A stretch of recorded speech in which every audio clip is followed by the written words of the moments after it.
Alright, so today we're going to be working on our weighted high knees. Now this is basically the high knees or knee raise movement that you've probably seen before. However, the only difference is we're going to grab onto a piece of weight right here. So I'm going to actually recap on the high knees. We're literally just bringing our knees up into the air, trying to end where our thighs here are parallel with the floor at the very least. If we can bring it up a little higher, go ahead and do so.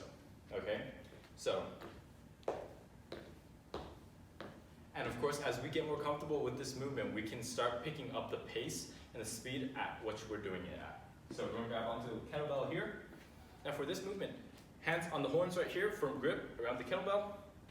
We're going to keep this up to the chest, okay? If it's a little heavy on the arms, go ahead, prop this up against the chest to help you. Now if you're doing this, make sure our bodies are not going like this, okay? Keep nice and engaged in the core, body up nice and straight. So knees up.